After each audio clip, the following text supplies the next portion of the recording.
Assalamualaikum warahmatullahi wabarakatuh. Kami dari kelompok 9 AKS 3G Tafsir Ayat dan Hadis Ekonomi akan membahas tentang konsep akuntansi Islam yang beranggotakan 1. Haris Ajis Prasetyo NIM 205221233, 2. Kirana Puji Astuti NIM 205221234. Yang ketiga Dwi Nugraheni NIM 205221235. Definisi akuntansi. Dalam bahasa Arab, akuntansi berasal dari kata muhasabah atau hasabah yang berarti menyelesaikan pertanggungjawaban, netral, independen, objektif, menjaga, menghitung, mengukur, mengharapkan pahala akhirat.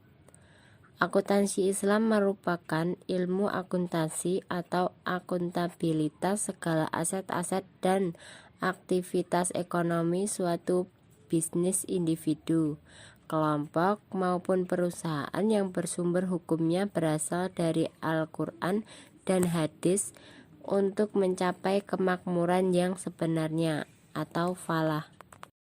Akuntansi dalam sejarah Islam. Sejarah telah membuktikan beberapa sistem pencatatan perdagangan sebenarnya telah berkembang di Madinah Al-Munawwarah pada tahun 622 Masehi bertepatan dengan tahun 1 Hijriah. Petugas yang melakukan pencatatan dan pemeriksaan serta menjaga disebut diwan atau menjadi dewan. Dewan telah ada pada masa Khalifah Umar bin Khattab pada tahun 634 Masehi dengan Baitul Malnya. Perkembangan akuntansi tidak terhenti pada zaman khalifah, tetapi juga dikembangkan oleh filsuf Islam antara lain Imam Syafi'i pada tahun 768 sampai 820 Masehi dengan menjelaskan fungsi akuntansi sebagai review book atau auditing. Akuntansi atau al-muhasabah dalam Islam.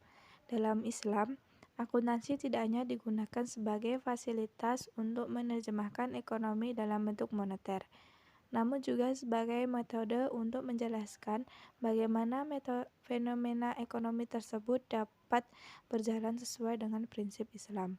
Akuntansi Islam memiliki tujuan, yaitu akuntansi yang dikembangkan harus sesuai dengan prinsip yang dikembangkan dalam Islam sebagai akibat dari prinsip kesatuan Islam yang terintegrasi dalam ayat-ayat yang ada dalam Al-Quran. Akuntansi Islam tidak menolak pandangan bahwa akuntansi menyesuaikan kelompok-kelompok yang berkepentingan, tetapi akuntansi Islam menyangkut berbagai permasalahan yang berkembang dalam kehidupan. Konsep dasar akuntansi Islam. 1. Sumber hukumnya adalah Allah melalui Al-Quran dan hadis. Sumber hukum ini harus menjadi pagar pengaman dari setiap postulat, konsep, prinsip, dan teknik akuntansi. 2. Penekanan pada accountability, kejujuran, kebenaran, dan keadilan. 3. Permasalahan di luar diserahkan sepenuhnya kepada akal pikiran manusia. A'udzubillahiminasyaitonirrajim. Bismillahirrahmanirrahim.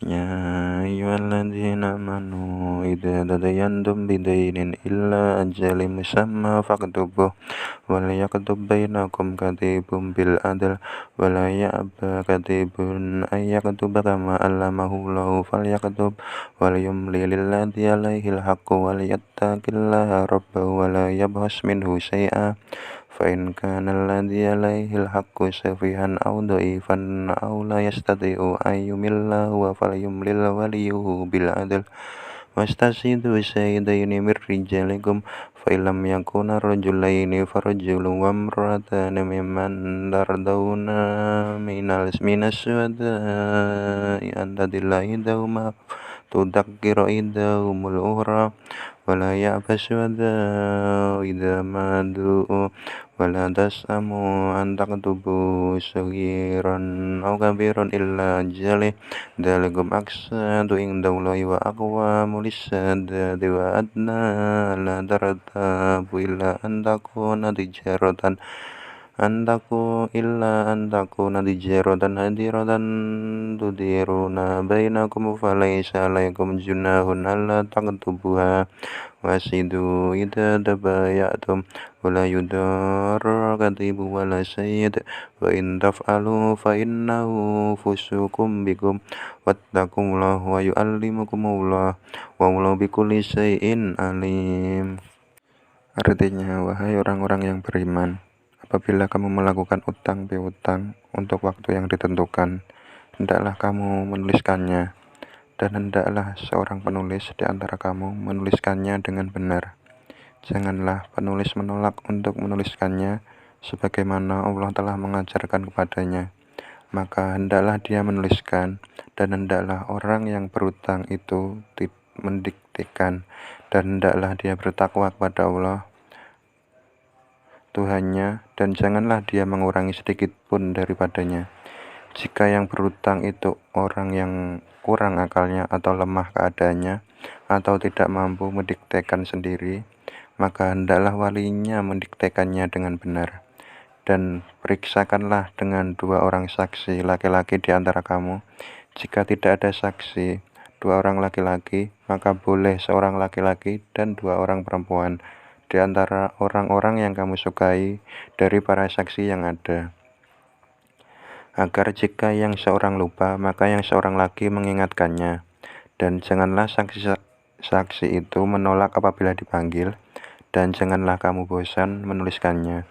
Untuk batas waktunya baik, utang itu kecil maupun besar.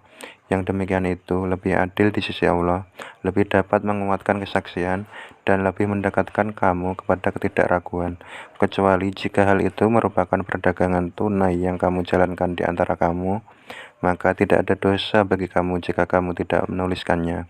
Dan ambillah saksi apabila kamu berjual beli, dan janganlah penulis dipersulit, dan begitu juga saksi.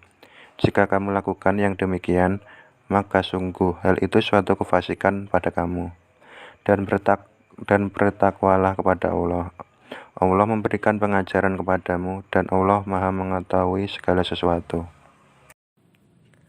Dalam ayat tersebut terkandung perintah untuk menulis utang piutang dipahami oleh banyak ulama sebagai anjuran bukan kewajiban. Memang sungguh sulit perintah untuk diterapkan oleh kaum muslimin ketika turun ayat ini jika perintah utang piutang bersifat wajib, karena kepandaian tulis-menulis pada masa itu sangatlah langka. Perintah tulis-menulis mencakup perintah kepada kedua orang yang bertransaksi, dalam arti salah seorang menulis dan apa yang dituliskan diserahkan kepada mitranya. Jika mitra pandai tulis baca, dan bila tidak pandai atau keduanya tidak pandai, maka hendaklah mencari orang ketiga. Bismillahirrahmanirrahim. Hadatsana Ubaidullah wa ibn Yusuf al-Jubayr wa Jamil bin al-Hasan al-Ataki qala hadatsana Muhammad bin Marwan al-Jami wa hadatsana Abdul Malik bin Abi Nadrat an Abi Sa'id al-Khudri qala nadil ayyatai ya ayyuhalladzina amanu idza tadayantum bidaynin illa ajalin musamma hatta balagha fa in ba'dakum ba'da faqad hadina khatama qablaha. Artinya telah menceritakan kepada kami Ubaidullah bin Yusuf al-Jubairi dan Jamil bin al-Hasan al-Atiki, keduanya berkata telah menceritakan kepada kami Muhammad bin Marwan al-Ijli berkata telah menceritakan kepada kami Abdul Malik bin An-Nadrah dari bapaknya dari Abu Sa'id al-Khudri. Ia berkata ketika dia membaca ayat ini, wahai orang-orang yang beriman, apabila kalian berutang piutang untuk waktu tertentu, hendaklah kalian menuliskannya hingga ayat. Akan tetapi jika sebagian kalian percaya kepada sebagian yang lain, ia mengatakan ayat ini menghapus ayat yang sebelumnya. Ibnu Majah. Dalam hadis tersebut diterangkan bahwa orang yang melakukan hutang piutang harus melakukan pencatatan. Pencatatan ini berfungsi agar orang yang berhutang dan orang yang dihutangi akan tetap ingat akan hutangnya. Manusia mungkin bisa lupa terhadap sesuatu termasuk hutangnya. Pencatatan juga bertujuan untuk meminimalisir kesalahpahaman terhadap orang yang berhutang dan yang dihutangi. Seseorang yang melakukan pencatatan harus mencatat transaksi yang telah terjadi dengan teliti dan jujur. Ketelitian seseorang sangat dibutuhkan dalam proses pencatatan agar tidak terjadi kesalahan, dan kejujuran merupakan sifat yang harus dimiliki oleh setiap orang, termasuk orang yang melakukan pencatatan transaksi.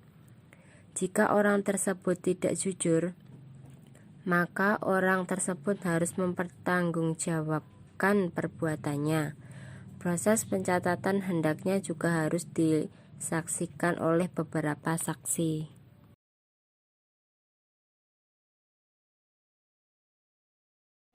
Prinsip-prinsip akuntansi Islam. Yang pertama, pertanggungjawaban atau accountability. Prinsip pertanggungjawaban merupakan konsep yang tidak asing lagi di kalangan masyarakat Muslim. Pertanggungjawaban selalu berkaitan dengan konsep amanah. Bagi kaum Muslim, persoalan amanah merupakan hasil transaksi manusia dengan Sang Khalik mulai dari alam kandungan. Kedua, prinsip keadilan. Menurut penafsiran Al-Quran Surah Al-Baqarah ayat 282, terkandung prinsip keadilan yang merupakan nilai penting dalam etika kehidupan sosial dan bisnis. Nilai inheren yang melekat dalam fitrah manusia.